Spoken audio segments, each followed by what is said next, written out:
All right, we move on to the world of college football. This is what we've been waiting for. As you can tell, he's over there making a fire right now. Heat it on up. Yeah, So, yeah. the college football playoff gets underway on Friday with the Alabama Crimson Tide bringing in the number one ranking, and they'll play the only undefeated team in the playoff, and they're the Right. fourth seed, the Cincinnati Bearcats.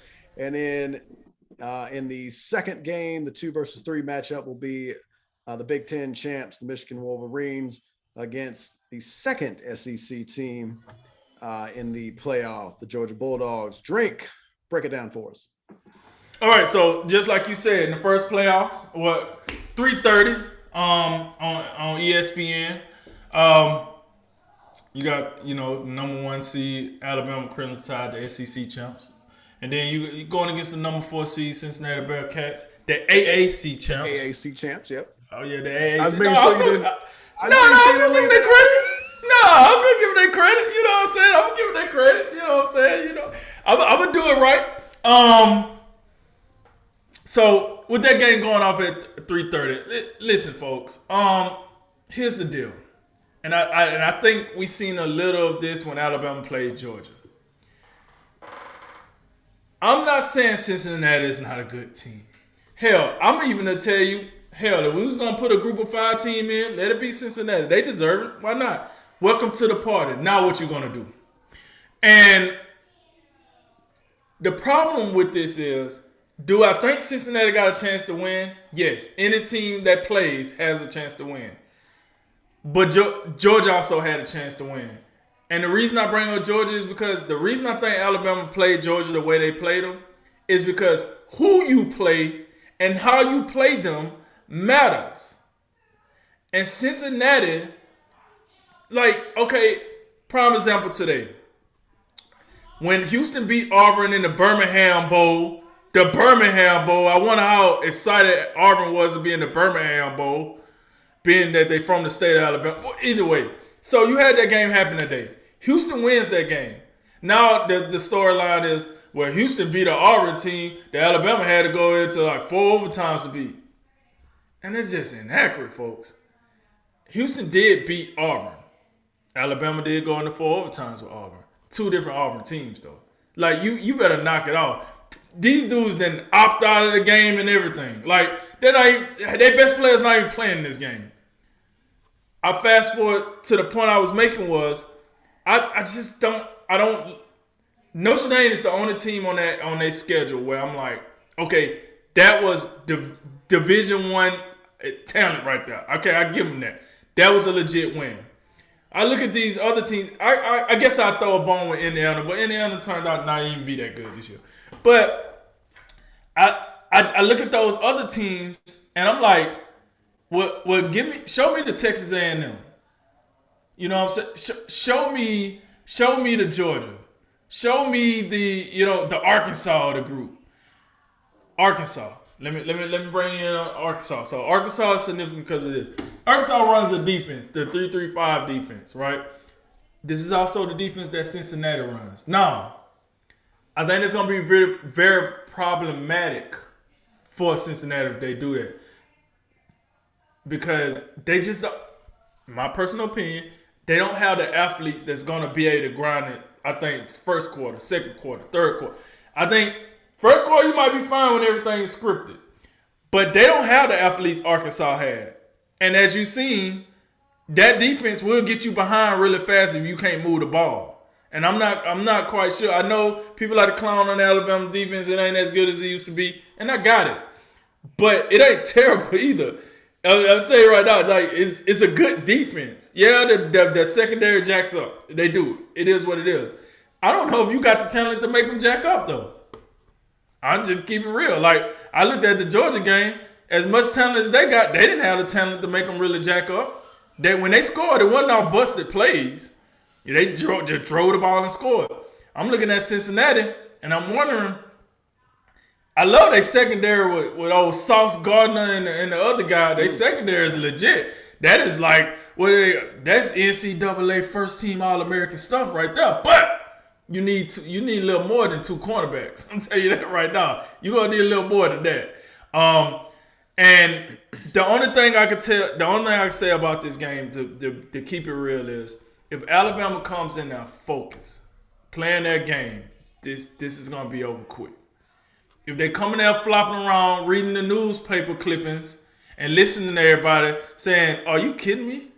This team don't have maybe 3-4 stars on it. You have nothing but 4 and 5 stars. You should smoke them with your B team." And that's the same crap they roll in there against Auburn, and you see how that turned out. So I think Alabama is the team that will beat Alabama just because, listen, they're getting healthy. So we're going to have a run game. The offensive line is set now. We know what we're going to do with the offensive line. Yeah, no John Mitchell. I'm going to be honest with you. I ain't losing no sleep about that. Well, we still got Jamison Williams. We still got Jaleel Bisley. We still got Cam Latu. And those are the guys that, we still got the Slay Bowdens of the world. We only have to replace one receiver.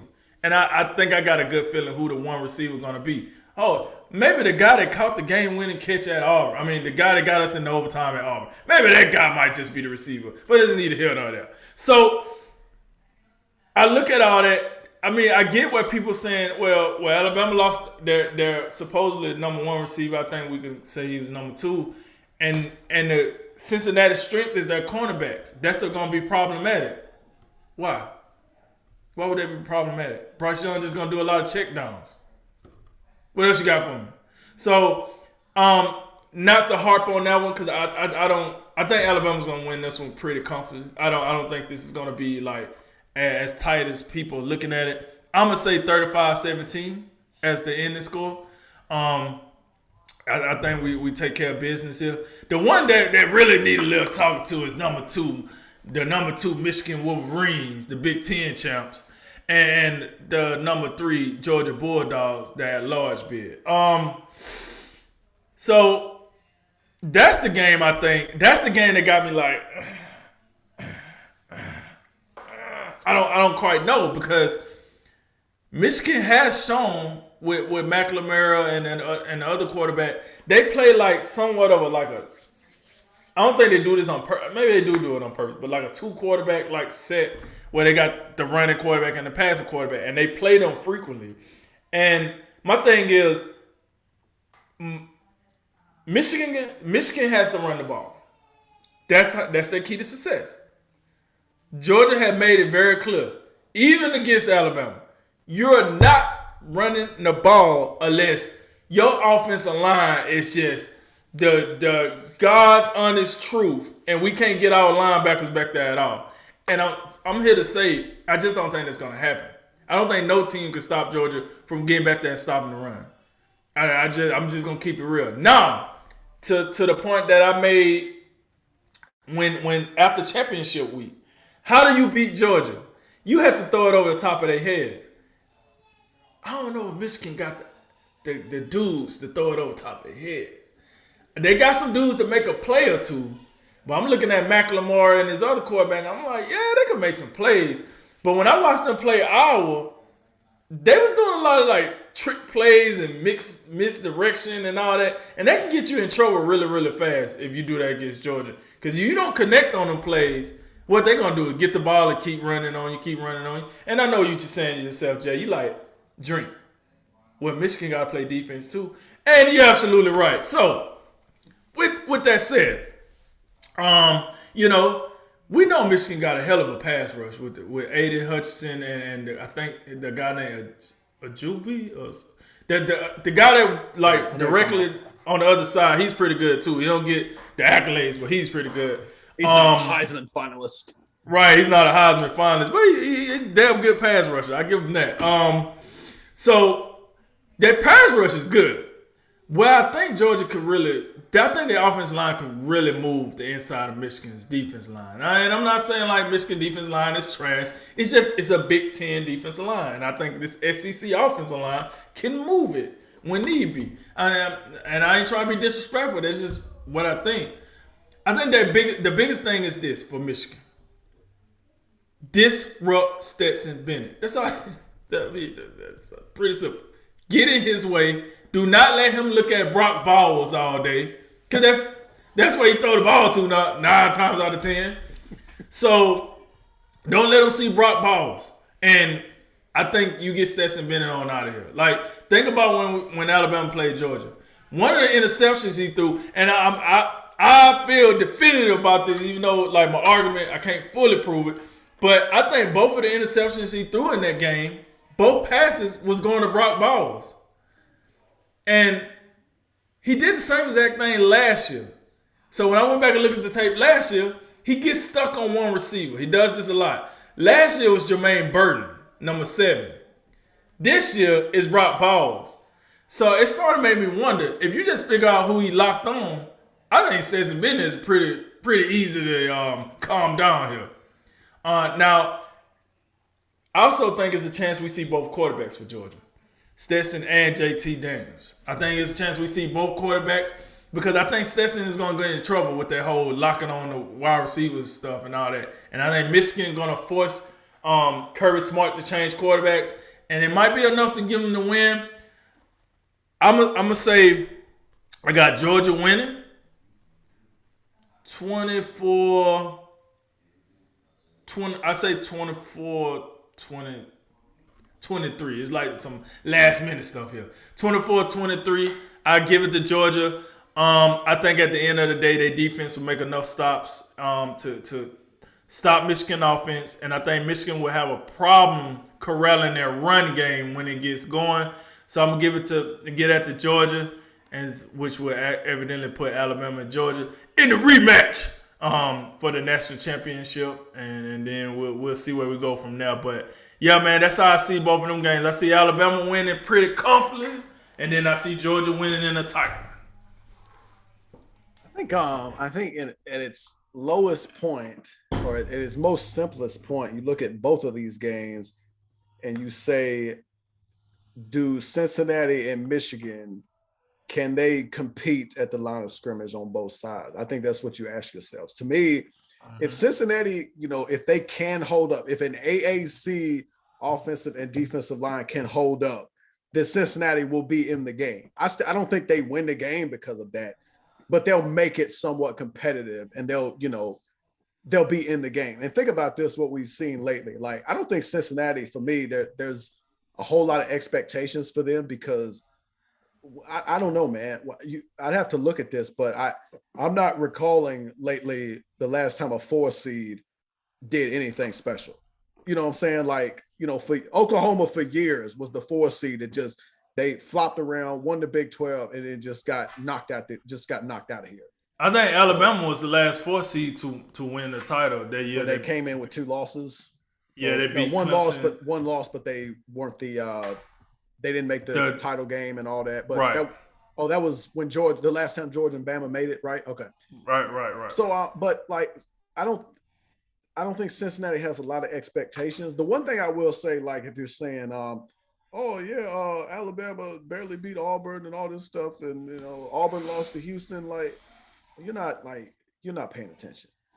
Because and all these people, like, I know this is a little bit off topic, but you brought it up, so I think it does tie in. Do you think?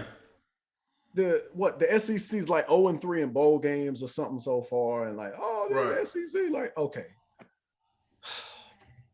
That doesn't matter at all. Like, let me tell you this. Like, if Cincinnati played Alabama and it wasn't a playoff game, Cincinnati, a lot of people might pick Cincinnati to win because the SEC don't care about bowl games that are not the playoffs. I think that's fair to say. Like, Auburn down here, and I don't even know what bowl they play in Houston in. The Birmingham. It was the Birmingham Bowl. Birmingham Bowl.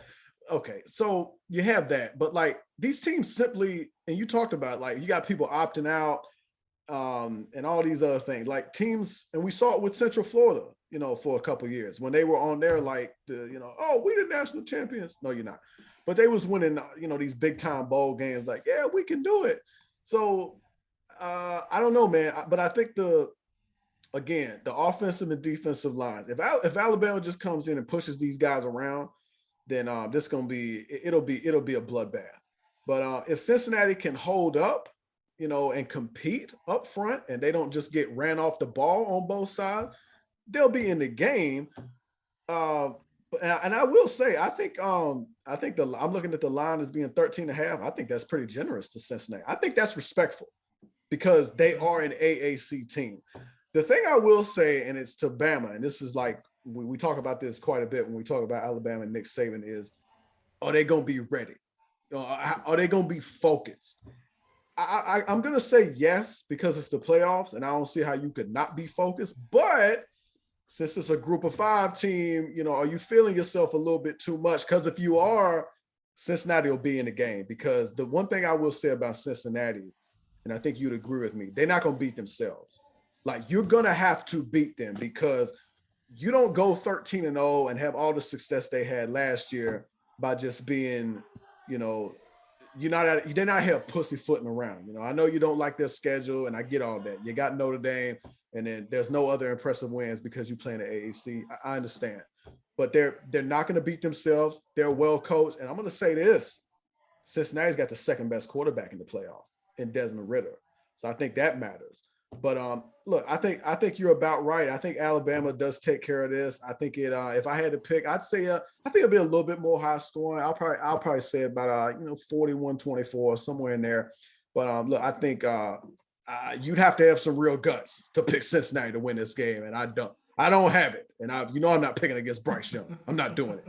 I do think the second game is really intriguing, but I think it's the same question though. Just it's instead of an AAC team against the SEC team, it's can a Big Ten offensive defensive line, can they hold up?